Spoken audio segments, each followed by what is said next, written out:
કર્મ વિશે તો બધાએ સાંભળ્યું જ હશે, કદાચ ભગવદ્ ગીતામાં, ઉપનિષદોમાં, બીજા સાહિત્યોમાં. પણ કર્મ છે ને ફક્ત ફળ આપે છે એવું નથી.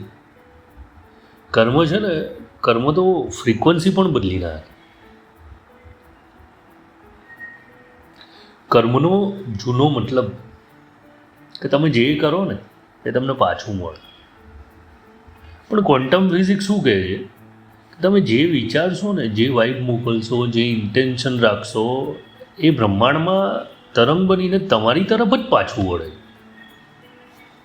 આને જ આધ્યાત્મિક ભાષામાં કદાચ કર્મ કહેવાય, બટ સાયન્સમાં ક્વોન્ટમ વેવ રિટર્ન ઇફેક્ટ કહેવામાં આવે છે. એકવાર ડબલ સ્લિટ એક્સપેરિમેન્ટમાં સાયન્સને એક અદ્ભુત સત્ય મળ્યું કે પાર્ટિકલ્સ જે છે ને એમની વર્તણૂક ઓબ્ઝર્વરના વિચારોથી બદલાઈ જાય છે. આનો મિનિંગ શું છે કે તમારા વિચારો, તમારા થોટ્સ એ તમારા કર્મનો ભાગ છે. કર્મ ફક્ત હાથે નથી બનતું, બટ કર્મ તો માઇન્ડની ફ્રીક્વન્સીસથી પણ બની શકે. યોગમાં લખ્યું છે કે ભાવનાનો સ્પંદન જ ભવિષ્ય રચે. કર્મ મનથી શરૂ થાય છે. માનસિક તરંગો ડેસ્ટિની વણે છે.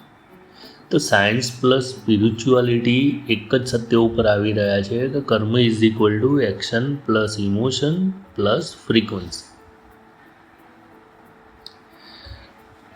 ક્વોન્ટમ કર્મ એવું કહે છે કે તમે જે ફ્રીક્વન્સી મોકલો છો ને, તો બ્રહ્માંડ એ જ ફ્રીક્વન્સીને રેઝોનન્સ લોથી પાછી મોકલે છે. અહીં રિવોર્ડ કે પનિશમેન્ટ નથી, ઓનલી ફોર મેચિંગ વાઇબ્રેશન્સ છે. જો તમે ફિયર મોકલો છો ને તો ફિયર એટ્રેક્ટ થશે. જો તમે લવ મોકલ્યો હશે તો લવ એટ્રેક્ટ થશે. જો તમે હેટ મોકલ્યો હશે તો કેવોસ એટ્રેક્ટ કરશે. તમે કરો અથવા વિચારો, એક એક કર્મ બ્રહ્માંડમાં તરંગ બનાવે, અને તરંગ તમારા ફ્યુચર સેલ્ફ સાથે એન્ટેંગલ થઈને તમારી ડેસ્ટિની લખે છે. કર્મ એ દંડ નથી, બટ કર્મ એ ડિઝાઇન છે, એને સમજવી જોઈએ. કારણ કે કર્મનો હિસાબ ભગવાન નહીં રાખે, બટ તમારી ફ્રીક્વન્સી જ રાખશે. એટલે તમે જેટલી વસ્તુ વિચારો છો, જેટલી વસ્તુ તમારી અંદર આવે છે, માઇન્ડમાં આવે છે, અને જેટલી વસ્તુ તમે મોકલો છો ને, એ બધું જ ઇન ફ્યુચર તમારે જ ભોગવવાનું છે.